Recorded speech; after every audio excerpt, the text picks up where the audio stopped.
أعوذ بالله من الشيطان الرجيم.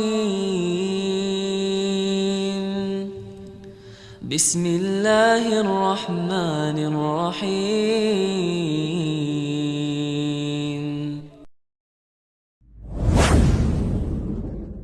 Mohon nasihatnya karena akhir-akhir ini ana malas beribadah.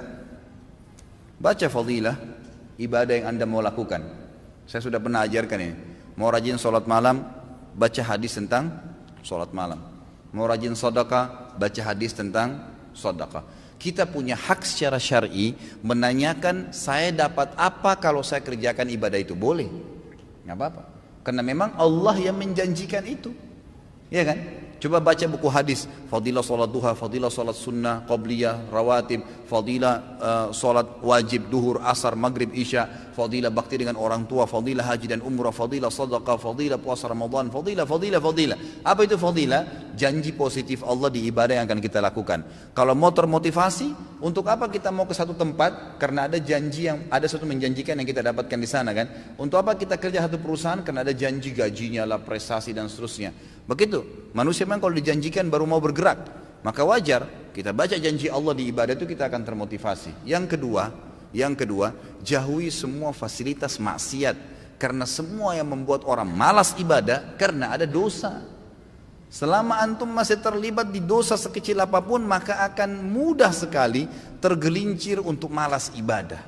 Tergelincir itu. Saya sudah pernah jelaskan, ibadah punya kenikmatan, dosa punya kenikmatan, tapi nggak bisa disatuin, tidak bisa disinkronkan, tidak mungkin, harus pilih salah satunya. Seseorang, saya kasih contoh, seorang wanita terbiasa pakai jilbab, rapi, dia sudah merasakan nikmatnya ibadah itu. Tiba-tiba kedatangan satu orang laki-laki di rumahnya, sepupunya atau yang bukan mahramnya, lalu dia kelihatan tidak pakai jilbab. Bagaimana perasaan dia sebagai muslimah? Merasa berdosa, merasa bersalah. Kenapa tadi rambut saya dilihat ya? Kenapa?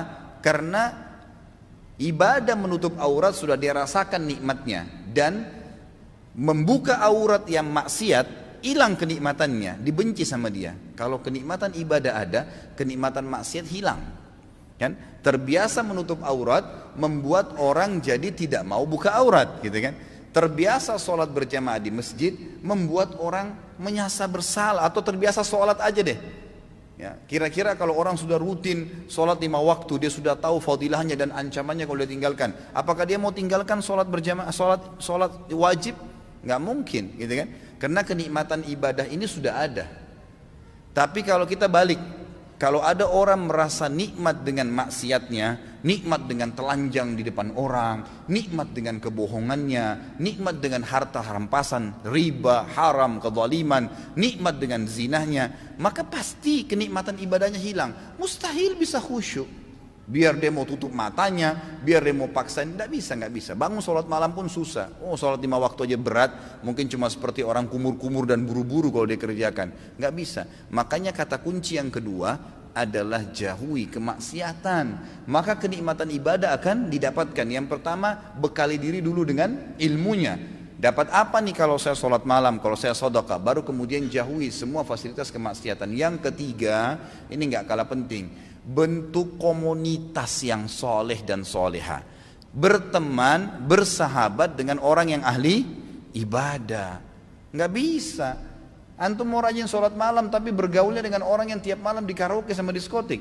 Nyambung nggak? Nggak bakal nyambung itu. Tapi kalau orang yang memang tidurnya habis isya langsung, atau dari majelis ilmu seperti ini terus bubar, Masya Allah, nanti malam ya saya miss call jam 3 kita tahajud ya, ingatin temannya, pasti. Atau ngomongannya tentang apa? Kayak majelis ilmu seperti ini kita 2 jam, 3 jam duduk, apa yang kita bicarakan? Qala Allah, qala Rasul, kisah orang saleh, tulisi pendapat para ulama, ada kenikmatannya, gitu kan?